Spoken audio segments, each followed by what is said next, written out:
and to some personalities who have written us an excuse letter.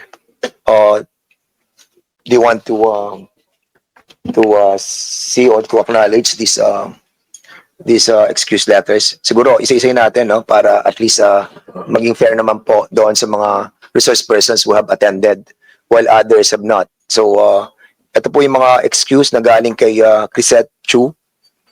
I think ano to, this is reference to your invitation to joint inquiry.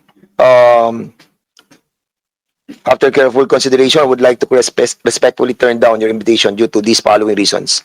There are so many reasons, and maybe I'll be giving this to the members para for their perusal afterwards para makita natin what action to be taken. Also from Aaron Peña, meron din po siyang excuse letter. Yes.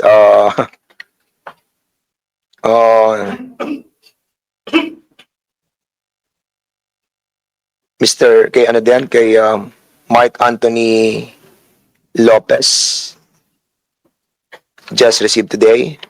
I think this is also an excuse letter. Kay June Abines, after having a discussion with my lawyers, I regret to inform you that I won't be attending the hearing today because objective the hearing is an attempt to curtail the people's right to expression. Kay Richard, from Richard Mata,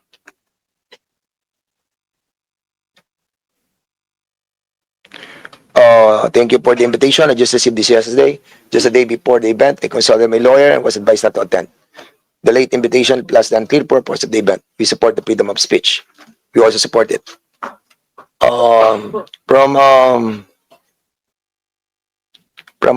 Elizabeth Joy Cruz, same excuse. Meron din excuse. Kay Attorney Trixie Cruz Angeles, I respectfully decline this invitation as I question the legality of the inquiry as well as the proposed legislation for being violative of the constitutional guarantee of free speech. From Ethel Garcia, decline as well. From Maui Spencer,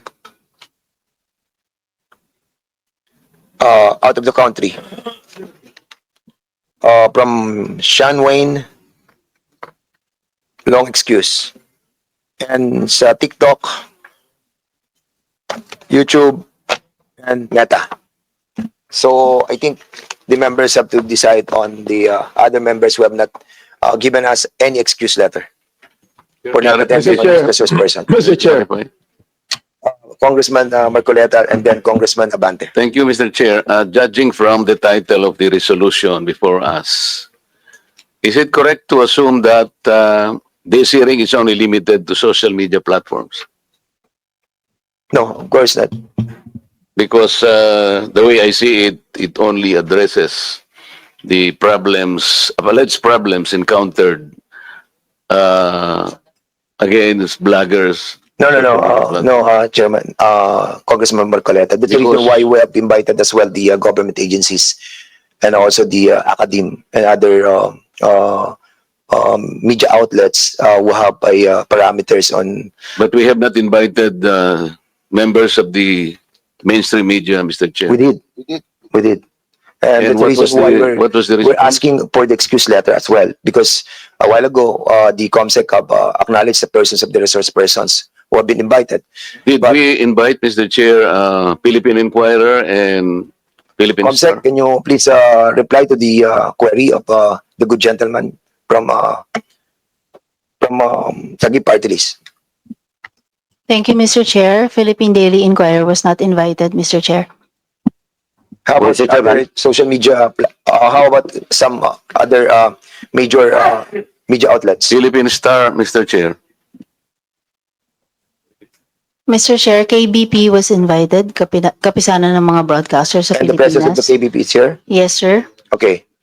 Did that satisfy the query of Congressman Marcoleta? Because I think, Mr. Chair, even the social, not only the social media are supposed to be invited, but also the mainstream media. I am personally victimized by these two popular newspapers, broadsheets. May I cite a particular example just to dramatize, Mr. Chair? Yeah, Mr. Chair. Kaya importante lang sana. Gusto ko rin sila marinig ko nandito. You want What's the point of order? So what's the point of order? We are still in checking all the invitations that was sent to all the invitees. At the same time, Mr. Chairman, some of those invitees are not present. And with regards to the query being made by, Nanggugulo na si Marcoleta? I do believe that he has a basis for that. And since, Mr. Chairman, the COMSEC has confirmed that indeed Philippine Daily Inquirer and Philippine Star are not invited into today's hearing. Since Congressman Marcoleta is not a member of this committee, may I respectfully move, Mr. Chairman, that in the next hearing, we will invite Philippine Daily Inquirer and Philippine Star to expedite discussion, Mr. Chairman. So move, Mr. Chairman. May I know, Mr. Chair, why By Congressman Paduano, and we have to tackle first the motion. Huh? We have to tackle the motion. I that second was, the motion. and there's that was duly seconded. Any objection? Hearing none, the said motion is now approved. So, Congressman Marcoleta, your query is valid.